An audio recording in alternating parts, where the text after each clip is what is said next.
भगवान की जय। हर सुबह हो मंगलमय प्रभु नाम से, सुप्रभात हो सामायिक ध्यान से। ब्रह्म मुहूर्त की बेला में जो जग जाते, वे ही जन इस जन्म में सब कुछ है पाते। स्वास्थ्य लाभ प्राणायाम हो शाम से, सुप्रभात हो सामायिक ध्यान से। नित्य क्रिया के बाद जो मंदिर जाते हैं, प्रभु से दर्शित को वे ही पाते हैं। अभिषेक करे प्रभु का भक्ति भाव से, सुप्रभात हो सामायिक ध्यान से। गुरुओं का भी भक्ति से सम्मान करे, उनके प्रवचन सेवा से उत्थान करे। जन्म जन्म में सुखी बने गुरु छाव से, सुप्रभात हो सामायिक ध्यान से। निज आत्म को पापों की उलझन से बचा, प्रभु भक्ति से सुख पाने सही पटा। क्षमा चूक न जाए नर दाव से, हो जाना है पार अभी इस नाव से। हर सुबह हो मंगलमय प्रभु नाम से, सुप्रभात हो सामायिक ध्यान से। हमें अपने जीवन को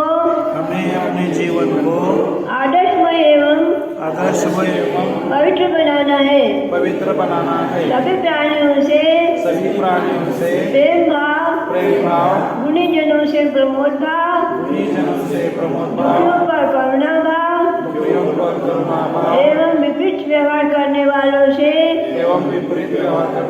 आदर्श भाव रखना है। सम्यक दर्शन, सम्यक ज्ञान, सम्यक चारित्र के बल पर परिवार,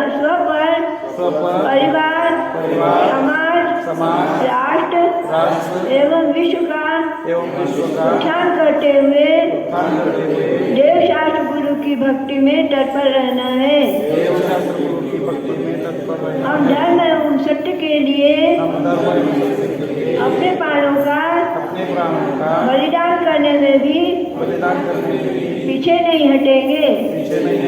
जय जिनदेव, जय जिनदेव, जय जिनदेव, जय जिनदेव, जय जिनवाणी, जय जिनवाणी, जय जिनवाणी, जय गुरुदेव, जय गुरुदेव, जय गुरुदेव, जय माता की, जय माता की, जय माता की। सरस्वती नमस्तुभ्यं वरदे कामरूपिणे विद्यारंभं करिष्यामि सिद्धिर्भवतु मे सदा। बोलन तनस्पुरपिची भगवान की जय, शांतिनाथ भगवान की जय, चिंतावणी पाशनाथ भगवान की जय, आचार्य शांति सागर आदि सागर महाविकृति विमल सागर संपत सागर गुरुदेव की जय, जगत गुरु गणाधिपति गणधराचार्य कुंतु सागर पुष्प सागर कनक नंदी गुरुदेव की जय, शिवानी माता की जय, विन्यार का राष्ट्रीय माता जी की जय, जय बोलो विन्यार का समस्ती माता जी की जय। पहले नमोकार मंत्र, नमो हरिहंताणं, नमो सिद्धाणं, नमो आहिरीयाणं, नमो वज्रायाणं, नमो सर्वसागुणं। नमो हरिहंताणं, नमो सिद्धाणं, नमो आहिरीयाणं, नमो वज्रायाणं, नमो सर्वसागुणं। नमो हरिहंताणं, नमो सिद्धाणं, नमो आहिरीयाणं, नमो वज्रायाणं, नमो सर्वसागुणं। ओम नमो अर्हते सर्वं रक्ष रक्ष ओम फट् स्वाहा। ओम नमो अर्हते सर्वं रक्ष रक्ष ओम फट् स्वाहा। ओम नमो अर्हते सर्वं रक्ष रक्ष ओम फट् स्वाहा। चलिए आगे। कल हम पढ़ रहे थे, क्या पढ़ रहे थे? बोलो कोमल। क्या सिद्ध परमेश, ठीक है। गुण 8 गुण है ना। पहले बताया घातीय कर्म, अघातीय कर्म।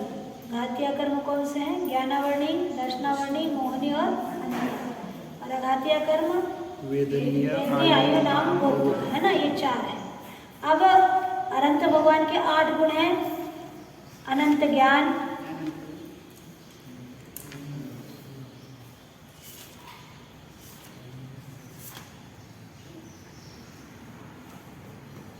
संगीता का बहुत छूटा है, सुबह का भी छूटा, दोपहर का भी गया। अब आज दोपहर को आओ, तीसरी डाल पूरी होगी आज। जिनका लिखा हुआ वो लिख लो, देख लो। जो नहीं समझना मेरे से पूछो। जो बीमार हो जाता है उसको मैं दोबारा बता दूंगी, लेकिन जो जानबूझ के नहीं आता उसको नहीं बताने वाली मैं। एप्लीकेशन देना पड़ता था मेरी क्लास में पहले। 800 महिलाओं की मैं प्रेजेंट टेंस लेती थी पहले, 800, 300, 400। फिर उनको एप्लीकेशन होता था तो उनको डबल पढ़ाती थी, नहीं तो नहीं पढ़ाती थी। अनंत ज्ञान, नंबर 2 अनंत दर्शन, अनंत सुख, अनंत वीर।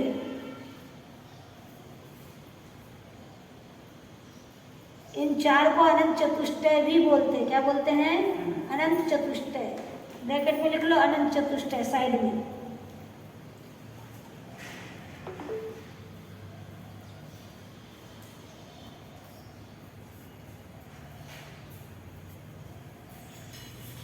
फिर सूक्ष्मत्व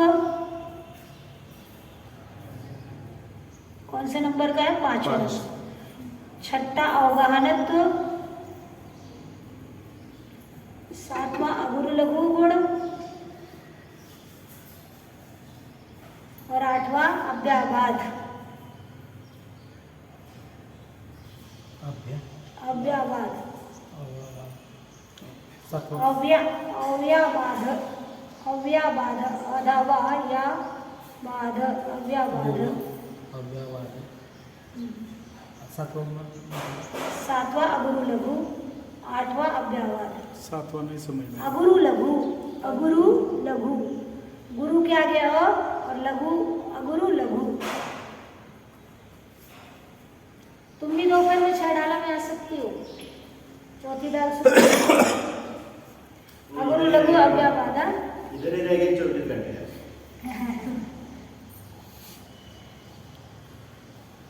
अव्याबाध है ना। अब इनके किस कर्म के नाश होने से क्या प्रकट होता है वो अगर लिखना है तो लिखो। लिखना है क्या? नहीं, माथा सुकोड़ रहे। बताओ क्या क्या होता, बोलो। इतना भी ध्यान में आ गया तो बहुत है। इतना बहुत है। ज्ञानावनी के नाश से अनंत ज्ञान, दर्शनावनी के नाश से अनंत दर्शन, मोहनी के नाश से अनंत सुख। ऐसा लिखना है क्या? एक तो 1, 2 को 2 है क्या? हाँ, बताइए माता। लिख लो। अनंत ज्ञान किससे प्रकट होता? ज्ञानावनी, ज्ञानावनी के नाश से। एक साइड ज्ञानावनी लिख दो, जहाँ अनंत ज्ञान लिखा उसके साइड में ज्ञानावनी, ज्ञानावनी के नाश से, ज्ञानावनी के नाश से। अब वो नीचे क्या बोलेंगे, डॉट देते जाओ। अनंत दर्शन, दर्शनावनी के नाश से। अनंत सुख, मोहनी के नाश से। सुख कब मिलेगा तुमको? मोह करने से, मोह करने से, मोह के नाश से सुख मिलेगा। वो भी कौन सा? अनंत सुख। अनंत वीर, अंतराय कर्म के नाश से। शक्ति कब प्रकट होगी? जब अंतराय कर्म हमारा नष्ट होगा। अनंत वीर, अनंत शक्ति है भगवान में। अनंत अंतराय कर्म के नाश से अनंत वीर। नाम कर्म के नाश से सूक्ष्मत्व, सूक्ष्मत्व।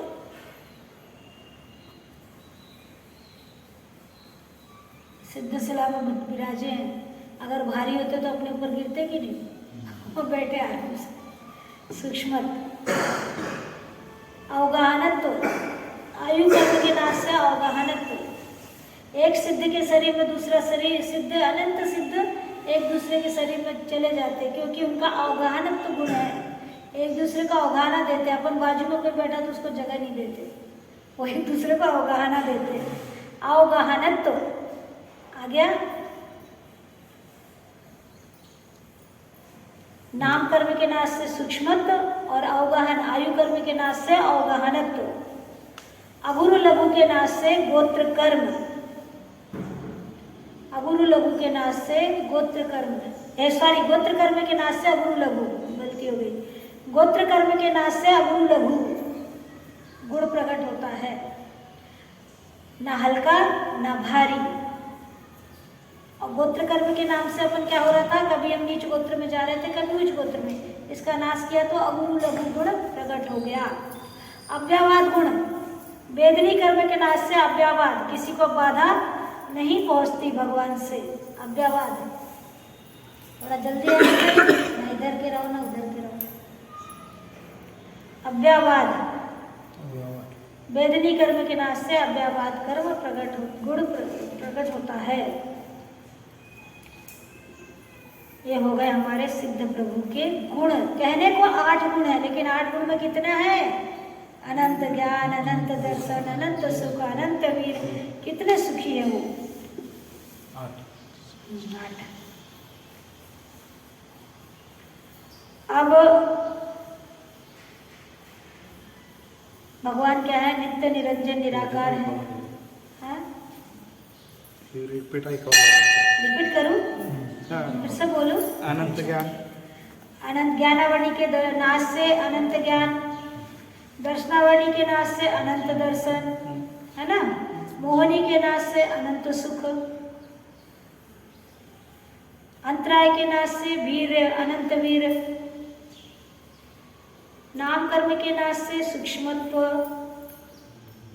आयु कर्म के नाश से अवगाहनत्व, गोत्र कर्म के नाश से अगुरु लघु। ये सब बुद्धि कम क्यों हो रही तुम्हारी मालूम है? अशुद्ध वालियों का हाथ का खाते हो, इसलिए बुद्धि कम हो रही है। उनको देखते हो, उनके हाथ का खाते हो, उनके पास में सोते हो एमसी में। ये पालन करो। बहुत कड़क बोल रही इस चीज के लिए, बहुत कड़क हो जाओ। कल अरुण भाई आए थे, मैंने बोला भाई किताब नहीं छूना, तो हम तो नहा लिए, नहाने से शुद्धि नहीं होती। आप अगर किसी के मरे में गए तो 1 दिन का सूतक लगता है ना? 1 दिन का सूतक, जैसे शाम को गए तो एक रात का सूतक लगेगा। दूसरे दिन गंधोदक लेकर के आप जिनवानी छू सकते भगवान। आप लोग के घर में तो भगवान है, आप लोग को बहुत बहुत शुद्धि पालना चाहिए, जैसे हम लोग पालते हैं। हम लोग से सीखो। ये शुद्धि का चैप्टर बहुत अभी तुम लोग का ढीला है। कोमल, घर में खाना नहीं बनाने का। पंडिताइन को मैंने पूछा, बोली कोई भी बोलेगा मैं टिफिन बना के दे दूंगी। जैन है वो, उसके हाथ से बनवा के घर में ले जाओ 2 बार। और चाय वाय पीनी तो खाली ससुर है, कहीं भी जाके पिएंगे, कोई के भी घर के। सहेलियां नहीं बना सकते तो पंडितानी को बोलो, बना के देगी आपको टिफिन। बोलती कोई बोलता ही नहीं माता जी को, बोलो देगी बना के, है ना? अगर बुद्धि सही रखना, चेहरे पे ओस तेज बना के रखना है, सुंदर दिखना है, तो 3 दिन महिलाओं का मुंह मत देखो, महिलाओं के हाथ का भोजन मत खाओ, महिलाओं के हाथ का पानी मत पियो। फिर देखो कैसे चेहरे चमकते तुम्हारे, कैसे लक्ष्मी आती टनाटन। हम लोग के पास कहाँ से आती? हम क्या करते हैं? क्या करते? तुम लोग हमको अच्छा अच्छा खिलाते कि नहीं खिलाते? क्यों खिलाते? तुम्हारी औकात है खिलाने की। हमारा पुण्य तुमको खिलवाने देता है। अगर हमारा पुण्य नहीं तो पहले ग्लास में अंतराय होगा। तुम्हारा मन ही नहीं करेगा हमको आहार देने का। करेगा क्या? शुद्धि पालो। शुद्धि पे मैं ज्यादा जोर देती हूँ। अभी एक साधु को अटैक आया, चाहे जैसे कपड़ों से उनको आहार दिया जा रहा है, चाहे जैसे जा रहे हैं, वो कुछ नहीं बोलते, बहुत सीधे महाराज है। जो कुछ नहीं बोलता बहुत अच्छा लगता है। क्यों? कुछ सिखाता नहीं है। जिसको कुछ सिखाने नहीं आपको क्यों कुछ बोलेगा? माँ बुरी लगती, बाप अच्छा लगता, क्यों? माँ डांटती है, माँ सिखाती है, बाप कुछ नहीं बोलता, 2 मिनट के लिए घर में आता, प्यार प्यार करके चला जाता, तो बेटी को बाप अच्छा लगता, माँ अच्छी नहीं लगती। जो सिखाएगा वो डांटेगा ना, जो प्रेम करेगा वो डांटेगा। हर कोई हर किसी को डांटता नहीं, जिससे जिसको प्रेम होगा उसको डांटेगा, उसके माध्यम से सबको सुधारेगा। हमारे आचार्य कनक नंदी गुरुदेव थे, पद्म नंदी गुरुदेव को बहुत डांटते थे। सारे शब्द की डांट उन पे पड़ती थी। क्यों पड़ती थी? वो सीधे नीचे मुंडी करके बैठे, मालूम मेरे द्वारा सबको सुधारा जा रहा।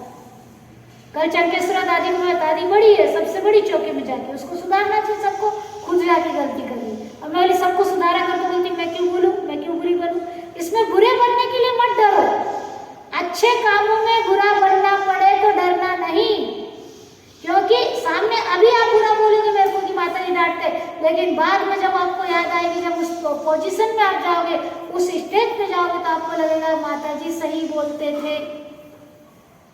आप बच्चों को सिखाते हो, बच्चों को बुरा लगता है, लेकिन जब वो बड़ा होता नहीं, मेरे माँ बाप ने मुझे डांटा था, ये सही किया था। आज मुझे याद आती कि मेरी माँ ने मुझे जो शुद्धियाँ सिखाई थी, आज मुझे इस काबिल तो बना दिया। तो शुद्धि बहुत जरूरी। जैन आगम में मन शुद्धि, वचन शुद्धि, काय शुद्धि हर चीज में क्यों बुलाई जाती है, क्यों बुलाई जाती है? बिना इधर सुनो, क्यों बोला जाता है? इसीलिए कि आपका मन शुद्ध होगा, परिणाम अच्छे होंगे तो वचन शुद्ध होगा, काय शुद्ध। पर पहले काय शुद्धि होना, फिर जाके वचन शुद्धि होगी, फिर जाके मन शुद्ध होगा। नहीं तो जैसा कैसा खाओगे, जैसे तैसा एडजस्ट करोगे, उसका परिणाम, उसका इफेक्ट आगे आने वाला है, आ रहा है। आपको पता नहीं चलता, हमको पता लगता है, इसलिए हम पकड़ लेते हैं। हमको पता लगता है और हम साधना करते हैं। आप क्या समझते हैं मैं वहां बैठ के क्या करती हूँ? 3-3 घंटे बैठी रहती हूँ, माला फेरती, 2-2, 2.5-2, 3-3 घंटे, ऐसे थोड़ी बैठती हूँ। तुरंत कुछ होता मुझे पता लगता है, साइड इफेक्ट आ जाता है।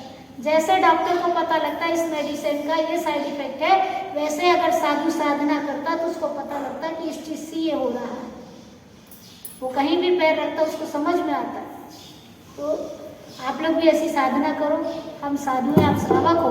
अभी श्रावक नहीं हो, श्रावक बनने के लिए सब पढ़ रहे हो, तो श्रावक बनो, प्रैक्टिकल में बनो, प्रैक्टिकल करो, तब देखो कितना आनंद आएगा। हमारे दादी वगैरह, हमारी माँ, बड़ी माँ, ताई वगैरह कितना सोला पालती थी। बाहर की लकड़ी अगर आ जाए तो लकड़ी धोकर रसोई में लेती थी। बाहर की दाल आए तो थाली घर में नहीं आती, दाल धो के देना पड़ती थी।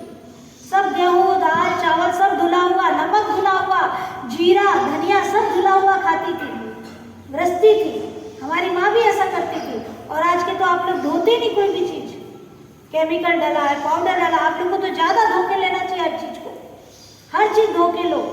हर चीज में इन्फेक्शन है। फल लो, कोरोना आया था जब हमको बताएगा धोना, रोज भी धो तो कोरोना जैसा आएगा ही नहीं हमारे घर, बीमारी आएगी नहीं, ऐसा था व्यक्ति का बंद होगा नहीं। ये जो बीमारियां हो रही। दूसरा, एल्युमिनियम के कुकर, एल्युमिनियम की कढ़ाई अब मैं त्याग करूंगी मेरे चौके में। अभी एक कड़क वार्निंग दे रही मैं। क्या होता, मैं कई बार बोलती हूँ एक बात को, कई बार बोलती, फिर नहीं होता है तो फिर मैं चिड़चिड़ करती, फिर डांटती हूँ बहुत बुरी तरह। मैं एक बार में नहीं डांटती हूँ, 10 बार समझाती हूँ, इन्फॉर्मेशन देती हूँ। जब देखते देखते तो फिर एक बार फिर देती हूँ कड़क घंटा, नहीं सुनते हो तो। अभी मैं एल्युमिनियम का त्याग है मेरा। दीदी नहीं मानती है, दीदी बहुत ढीठ है इस मामले में, सुनती नहीं। वो बोलती है लोहे की कढ़ाई में काला दिखता, काला दिखने दो, वो नेचुरल लोहा मिलता है। अभी आचार्य कुंतु सागर बीमार हुए थे तो गुरुदेव को लोहे की कढ़ाई में उबालकर पानी दिया जा रहा था हीमोग्लोबिन बढ़ाने के लिए। आप अगर लोहे की कढ़ाई में पानी उबालकर पीते हो, लोहे की कढ़ाई में सब्जी बनाकर खाते हो, उपमा खाते हो, पोहा खाते हो, तो आपको आयरन नेचुरल मिलेगा। आपको मेडिसिन खाने की जरूरत नहीं है।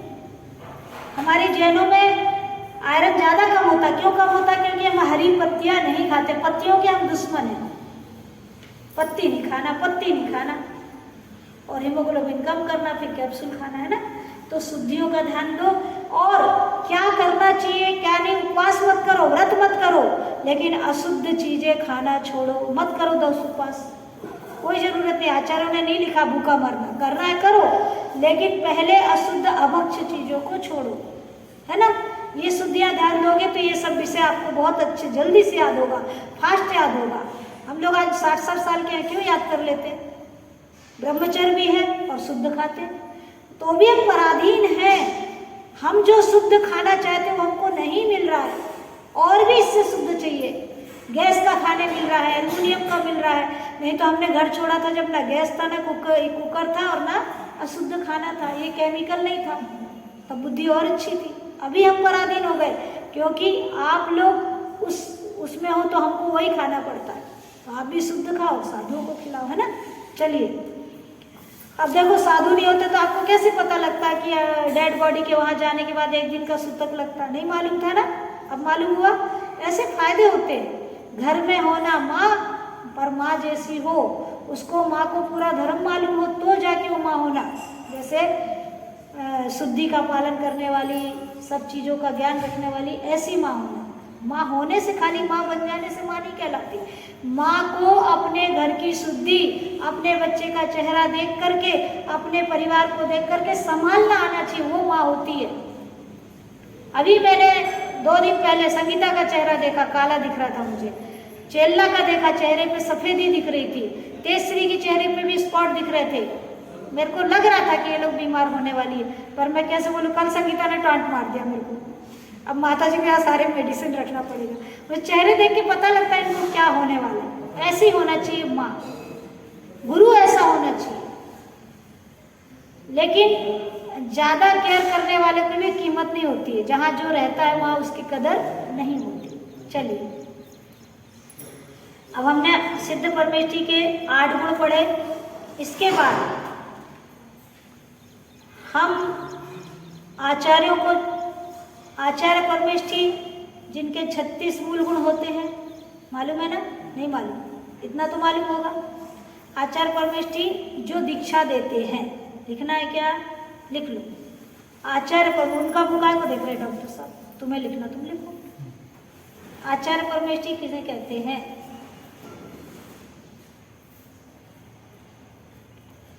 जो दीक्षा देते हैं, अपना और अपने शिष्यों का कल्याण करते हैं और 36 मूल गुणों के धारी होते हैं। अब 36 मूल गुण बहुत हो जाएंगे, इसलिए शॉर्टकट में लिखा रही। ये सब पहले भाग की शिक्षा है कि नहीं? साधु परमेष्ठी किसे कहते हैं? इसके बाद लिखो। साधु नहीं, उपाध्याय।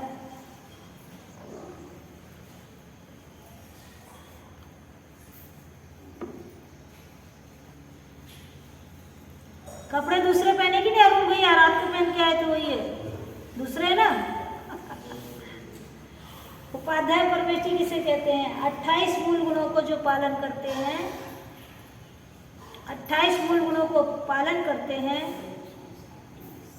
द्वादशांग के ज्ञाता होते हैं, 28 मूल गुण पालन करते हैं, 28 28 28 क्या हो गया?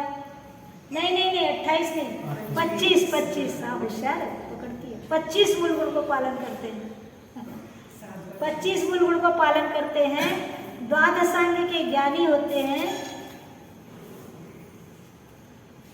और शिक्षा देते, संघ को शिक्षा देते हैं।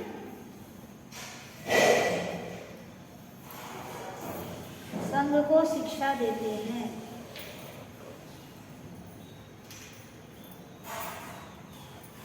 द्वादशांग, अभी वर्तमान में द्वादशांग का ज्ञान नहीं होगा, लेकिन चतुर्थ काल में द्वादशांग की ज्ञाता। अभी वर्तमान में समय का ज्ञान होगा। जैसा जैसा समय है उस आगम का वो ज्ञान करके अपने शिष्यों को पढ़ाते हैं।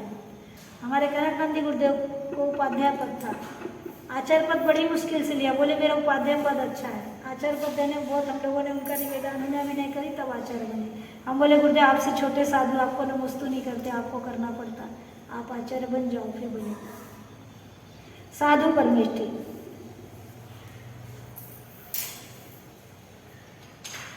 जो 28 मूल गुणों का पालन करते हैं,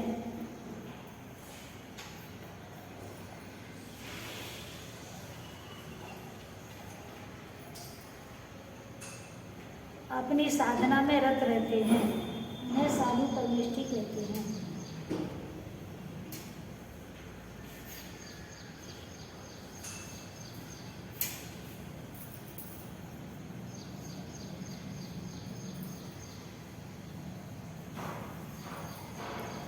अब उपाध्याय में 25 यानी कम नहीं है, 25 से ये मूल गुण है, पर बाकी पालने पड़ेंगे उनको भी।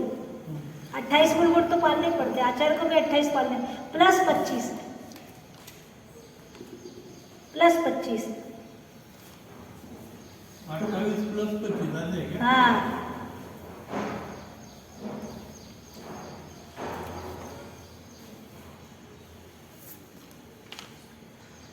चलिए अब दर्शन करते समय भगवान के आपने स्वरूप समझ लिया, अनंत सिद्धाचल उपाध्याय 7 कट में है ना, इनके दर्शन करते समय 5 पुंज चढ़ाने चाहिए वो समझ लिया। अब पूजा करना चाहिए, है ना। पूजा कैसे करना, तो जो भव्यात्मा जुआ चोरी आदि 7 व्यसनों से रहित है, जिसकी जाति कलुकुल परंपरा शुद्ध है, जो मन वचन काय से शुद्ध है, क्या लिख रहे हैं, मन वचन काय से जो शुद्ध है, ऐसा सम्यक दृष्टि देव जीव ही पूजा करने का अधिकारी होता है। लिख लो, पूजा करने का अधिकारी कौन, भगवान की पूजा करने का अधिकारी कौन,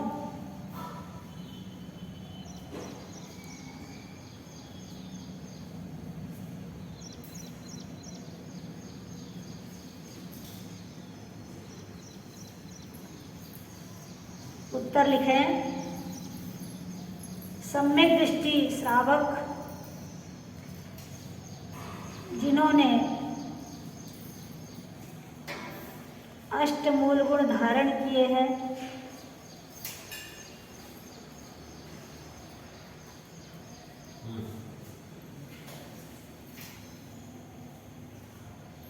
सप्त व्यसनों का त्याग किया है,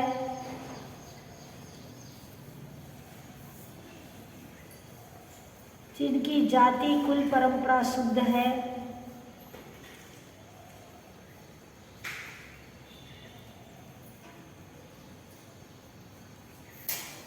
जो मन वचन काय से शुद्ध है,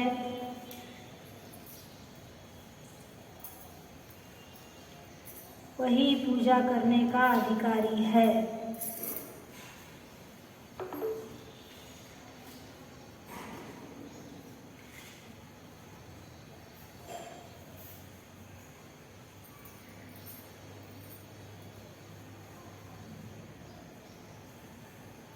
पूजा करते समय कितने अंगों का ध्यान रखना चाहिए, पूजा करने के कितने अंग हैं, पूजा करने के कितने अंग हैं, प्रश्न।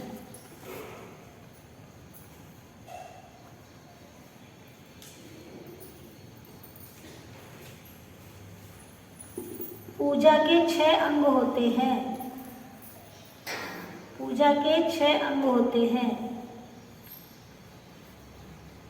पहला अभिषेक, बिना अभिषेक के पूजा नहीं होती है, चाहे वो स्त्री हो चाहे पुरुष हो, देखने से काम नहीं चलता। पूजा अभिषेक करके ही पूजा करने का आगम में बताया, देख ले कि हम अभिषेक देख लेते हैं, देखने से काम नहीं चलेगा। अभिषेक, पहला अभिषेक। दूसरा आह्वानन, आह्वानन, आह्वानन। नंबर 3 स्थापन, स्थापन, स्थापना बोल दो, स्थापन। नंबर 4 सन्निधिकरण, नंबर 4 सन्निधिकरण।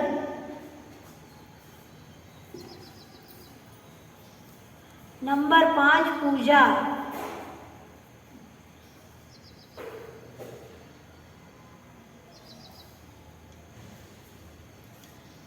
छठवां विसर्जन।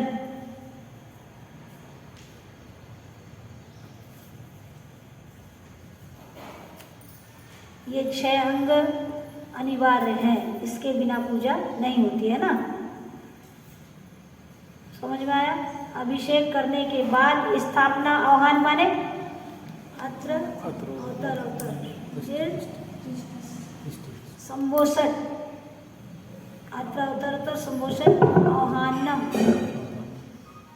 कैसे बोलेंगे, हे शांतिनाथ जिनेन्द्र अत्र अवतर संबोषण आह्वानम, अत्र तिष्ठि ठाठा स्थापनम, अत्र मम सन्नितो भव, सठ सन्निधिकरणम। ये पूरी विधि है, अभी शिविर में मैं सिखाऊंगी सबको। सन्निधिकरण पूजा है ना। विसर्जन, विसर्जन माने आखिरी में जो करते हैं। हाँ, संधिकरण क्या है? सन्निधि अपने भगवान को अपने निकट बुलाना, भगवान के पास बैठकर पूजा करना, भगवान को अपने निकट बुलाना कि बुलाने की भावना रखना। सन्निधिकरण भगवान के पास में बैठकर पूजा करना। आह्वान बुलाना, आह्वान करना। आह्वानन स्थापना सन्निधिकरण। आह्वानन आओ, स्थापना तिष्ठ तिष्ठ सन्नधिकरण पहला मंत्र रहता है ना उसमें ओम ह्रीं शांतिनाथ जिनेन्द्र समुषटहन्नम अत्र तिष्ठि ठाठा स्थापनम अत्र मम सन्नितो अवसर सन्नधिकरण इसको बोलते हैं। ये 3 हो गए, अलग अलग हैं, आह्वान स्थापना और सन्नधिकरण। फिर पूजा, अष्टक देना पूजा है। फिर विसर्जन, आखिरी में विसर्जन करते हैं ना, वो विसर्जन। पूजा भी जानू नहीं जानू आह्वान और विसर्जन वो जो बोलते हैं वो विसर्जन है। अब पूजक को अपने 9 अंगों में तिलक लगाना चाहिए, कल बताएंगे, है ना। चलो, जावाणी के ज्ञान ते सूझे लोकालो, सोवाणी मस्तक नमो सदा दे कहो धो।